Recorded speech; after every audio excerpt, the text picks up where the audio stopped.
Brilliant. And we're on time, which allows us a little bit of question time. We've rushed through some big topics there in this first opening session. Remember Lionel's look at history and the awesome vision of how that gets managed. Nigel's practical demonstration of the scanning and modelling capabilities that we've now got on what we can do with that, and then Graham's reminder about but you've got to be able to do, it's got to be practical, it's got to be scalable for you and your organisation and what you're trying to achieve. How's that fit?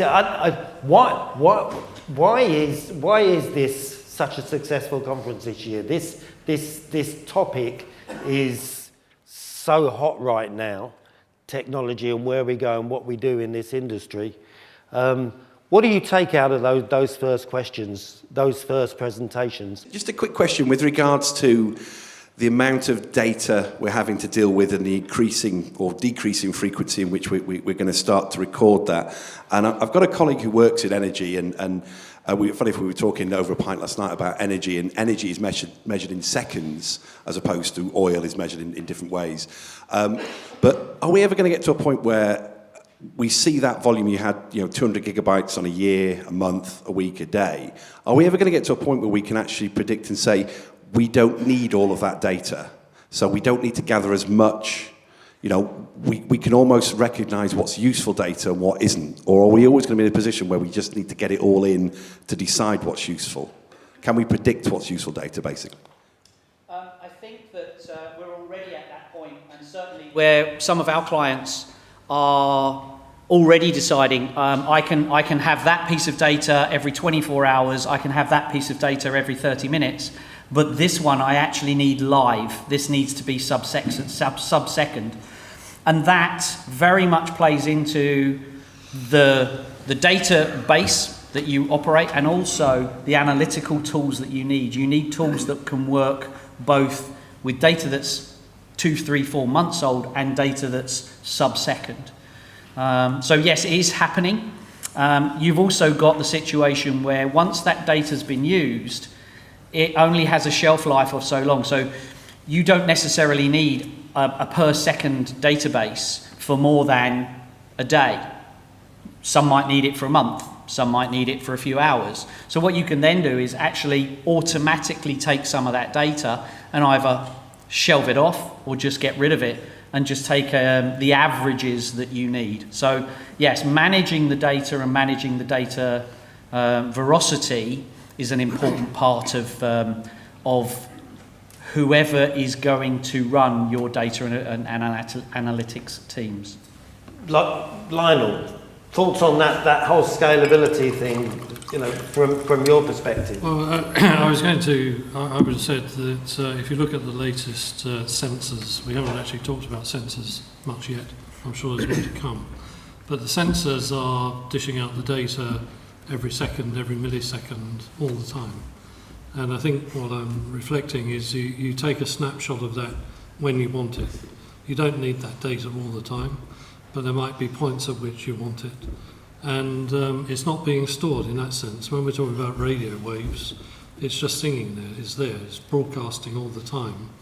And increasingly you can choose where you put your sensors, you can measure what's going on. Footfall is an obvious example in shopping centres or washrooms or whatever.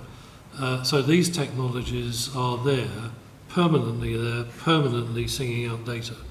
It's up to you how frequently you want to look at it, capture it, freeze frame it, store it at that moment.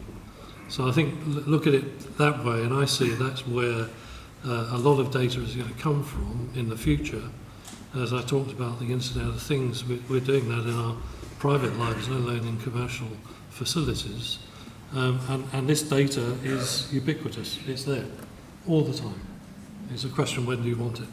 I think you look for relevant data, and you can only determine that when you've had all the data chucked at you and you realise it's just so much, it's just so much data, every millisecond, every second. Having done that, you then start rationalising it, thinking, well, what's really of benefit? What's the summary of all of that data? And that's where analytics, you need a different type of brain, really, to look at that. And then, having got that, you want to then historically look at it, project the future, look at where all the bad points are. And as mentioned before, is having a framework that allows you to do that you've actually got this framework that's evolved around, be it one project, but can be used on other projects. Otherwise, everyone's doing this. Everyone's having to do the same journey. So it's just like the products you buy for IWS, just like the products you're buying for BIM 360, you need to treat analytics or specialised intelligence, as I call it, very much like a commodity that's going to save you money and get you return on investment, because it's intelligence. It's letting you know how your buildings are performing. Any more questions for our panel? Sir?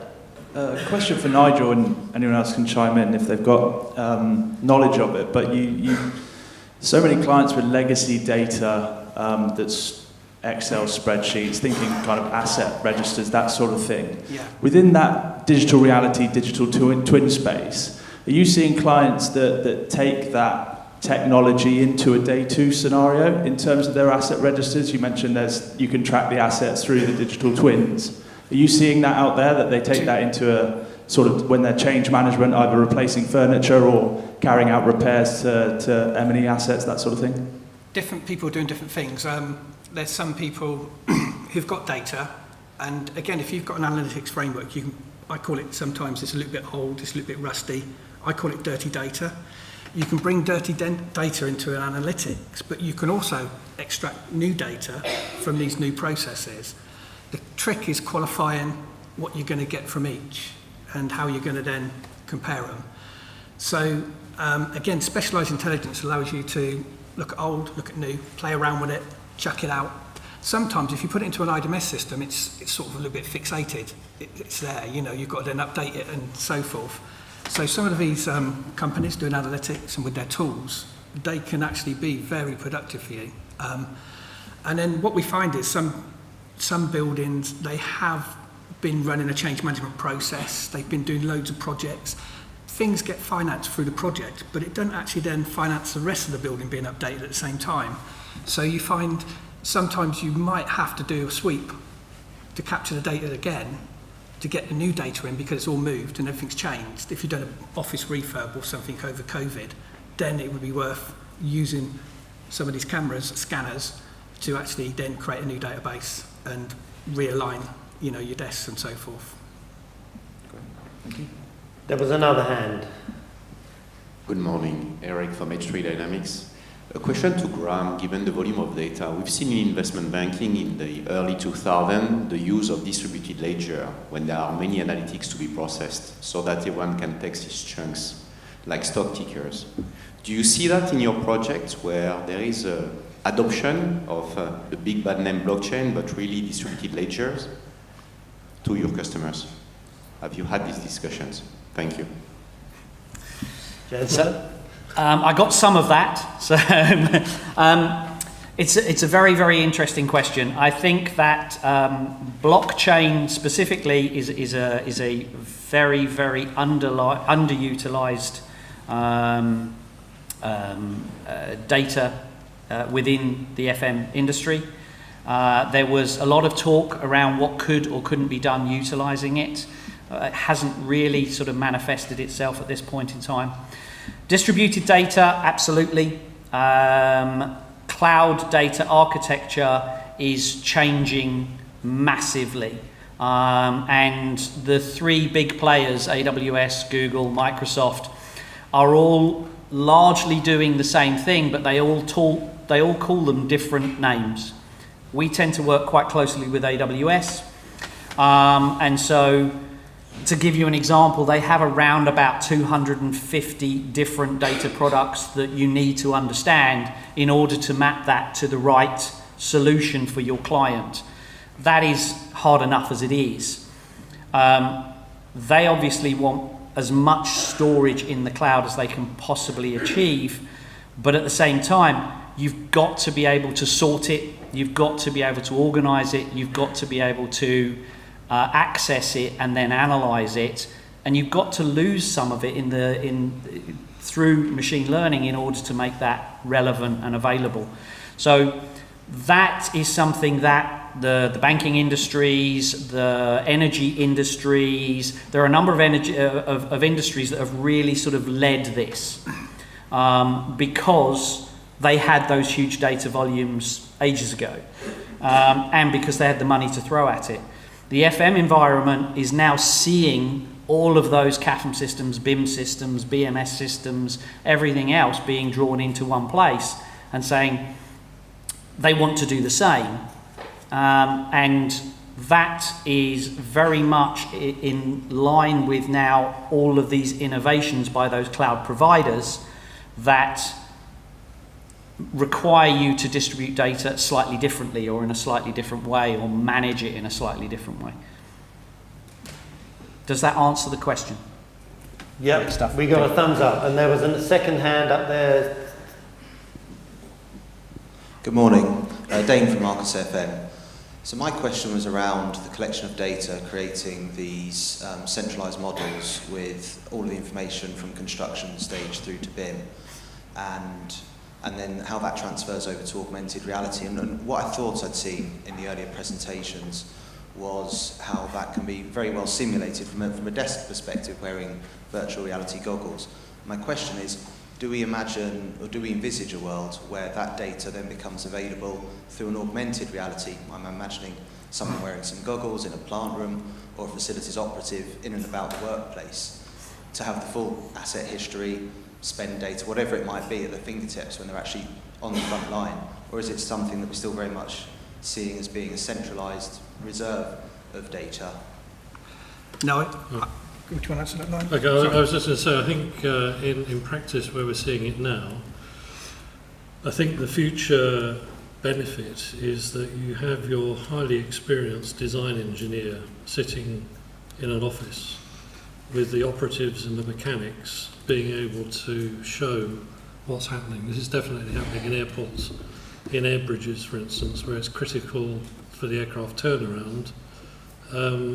That gives the more senior engineer instant access to several points without moving, if you understand me. So that's in a sense augmented reality by looking real time at the asset or the piece of kit, whether it's electronics or whatever, showing real time what's actually going on and instructing that mechanic on what to do. So you can have less skilled mechanics at the front end, showing the design engineers what's actually going on. And I've seen that in practice. So I think, to my mind, that's an opportunity to take forward. We have some case studies coming up later on, I think, that are going to talk about some of the, practical applications of some of this stuff.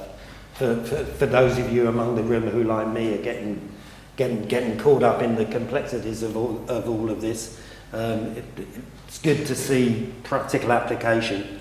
I think we'll go for our morning break now.